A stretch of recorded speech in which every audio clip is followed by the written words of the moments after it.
and welcome back to our continuing live coverage of Call of Duty XP. Now, you saw the keynote earlier, and we're just going to keep the fun rolling even more with a demo of Modern Warfare 3, courtesy of our friend Robert Bowling from Infinity Ward, who's here to join us right now. Robert, thanks for dropping by. Yeah, good to see you, man. How's the show going so far? I know you guys made some big announcements a couple hours ago. Yeah, no, it is insane, as I like to say about XP. It's been fantastic. I mean, going out on stage and revealing everything for the first time to this crowd, to super hardcore Call of Duty players, was phenomenal. I mean, to hear the guys cheer about stuff like taking out Last Stand, taking out One Man Army, the stuff that matters to players like us, it was awesome. All right, that's good to hear. Yeah. So we've actually got some video of the game, if we can go ahead and get started unrolling that, if possible.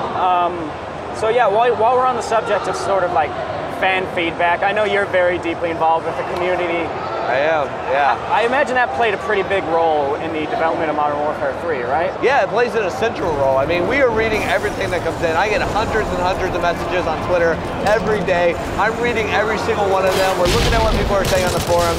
What our fans think of the game plays into every aspect of how we develop the game. I mean, you will see things in the multiplayer footage that I know people on Twitter right now will be like, I sent him that 6 months ago. I ran into a guy in the bathroom who was like, hey, I see that you put Delta Force kill streak in the Spec Ops Survival. I sent you that, like, whatever. And I'm like, he's like, how probable is that was actually my idea? I was like, it's very probable. I mean, stuff like, you don't see it here yet, because so right now he's calling it a Predator missile. But like things like the ability to scroll through your stacked kill streaks is something that came directly from fan feedback out of Modern Warfare 2. Because when people had multiple kill streaks unlocked, they wanted the ability to choose which one they call in first. Right. So we've incorporated that into the game. You'll also notice in the lower right-hand corner when the HUD's up, that you actually see your points as you get points to the next point streak. You actually see them as they unlock. So at a glance, you can easily see how close you are to your next point streak, which is, again, something that came in from community feedback. It's something they wanted to see. Like, so you see it on the right-hand side. We have a little ticker counter, and then the 3 icons of what kill streaks you have selected. Now, you guys did a pretty made a pretty significant change with these strike packages. Yeah. How did this idea come about? Well, strike packages is the complete revamp of the kill streak system, because in Modern Warfare 2, it became pretty obvious that the kill streak system was entirely catered around high or good kill death ratio, completely ignoring guys like me who are good at the game, but I play domination. I play search and destroy. I'm not getting a great kill death ratio because I'm dying all the time trying to cap the point, which is what you're supposed to do in domination. So we wanted to make it where you got to choose to be rewarded for your play style, not try to force you to be a kill death ratio guy. Because there are guys who are good at that and they have rewards for that. But now we want to take that experience and expand it to all types of game types. Because, I mean, Team Deathmatch is by far the most popular game type, but there's hardcore domination players. There's hardcore capture the flag players. And they should be rewarded and incentivized for playing team games just as much as everyone else. Now, actually, just to take a look, what's this map that we had going right here? This one is Arkaden. It's like a mall in Germany. Okay. Yeah, so this takes place in Germany. It's like a retail center. This is one of my favorite maps, actually, because it has a lot of really cool routes, vertical routes. I noticed that when I was playing yesterday, there's this one little area that looks like a tiny little IKEA with furniture and stuff like that. Furniture store. Yeah, a little furniture store. Yeah, whenever you're playing MP, you just naturally come up with names for areas. That one to me is furniture store because it's like you instantly know where I'm talking about. So you see here, he actually has a different reticle on his red dot, opposed to just a red dot. That's one of the things that, because you can level up your weapon now just like you can your character.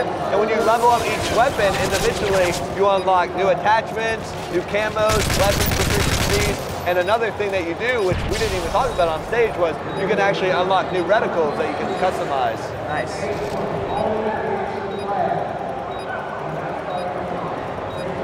So those weapon proficiencies that you mentioned before, that's sort of a new feature, right? The weapon leveling system? Yeah, so you level up your weapon, and weapon proficiency is all about going back to that gun-on-gun combat. Because Modern Warfare 2 is very much focused on the kill streak. We still have a lot of point streaks in Modern Warfare 3. We still have air support, but the balance of them has completely changed. Yeah. So they're not as dominating as they was before. You have so many tools for taking them out. The balance between the gun-on-gun gameplay and the air support is so much different.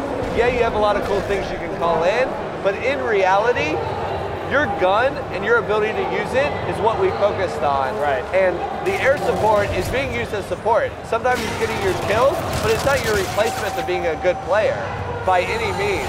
And adding in weapon proficiencies just takes that gun-on-gun combat even further, because now you can specialize in your weapon even further by adding attributes to it like less kick, or less flinch, or less sway, or the ability to hold your breath with assault rifles, which is brand new.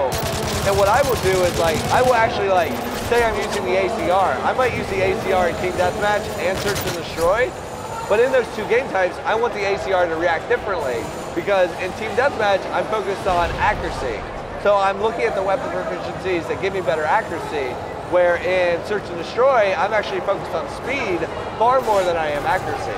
So in the same weapon, I can have two different play styles with it. And that's what I love about They love it too. As, I can customize my play style even more than I ever could before. It's kind of like that, is it the Marines, this is my gun, there are others like it, but you know, yeah, exactly. Fostering that sort of love affair with a particular model that you just sort of roll with constantly. There you go. So you just picked up a ballistic vest, which is a brand new thing for Modern Warfare 3 as part of the support package. And it's that thing that allows you to not only become a better player, but allow your team to have become better as a whole. Like, I'll actually use ballistic vest when we're playing domination. I'll call it in, I'll throw it out to the guy I know who's gonna go in and try to cap the point, allowing him to have a better chance of survival, rather than worrying about me, because if I'm gonna be defending, I don't need the ballistic vest, he's the one who's gonna need it. Now, when you unveil a feature like the support strike package, are you worried about any sort of backlash from the real hardcore, skilled Call of Duty players who just want it to be all about them? No, because Modern Warfare 3 is about balancing that out and allowing you to customize the experience. So this is allowing you to have multiple styles of play. Right. And that is good for the skilled player, because now he has different tactics that he has to encounter and overcome. And that's the fun, because being a good player isn't fun.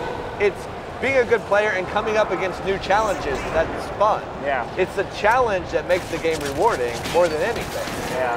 And in fact, the skilled guy only benefits from the other guy who's not so good at the game, who isn't going to earn like the Predator strike, but will earn like the ballistic vest drop. So it's sort of like in a super hardcore player's advantage. Yeah, because that guy no longer is like just trying to get helicopters and things like that. So here, this is, I believe, the Resistance map. Is that right? Yeah, this is Resistance map. It's there's a lot of really tight routes. It takes place in Paris. This one I love about, call it another Predator. This guy loves Predator missiles. So this one, to me, it has a lot of really long sight lines up the major streets, but then it also has like the cafes and the apartments that you can cut through that are super close quarters. So in this one, I actually like to use the new dual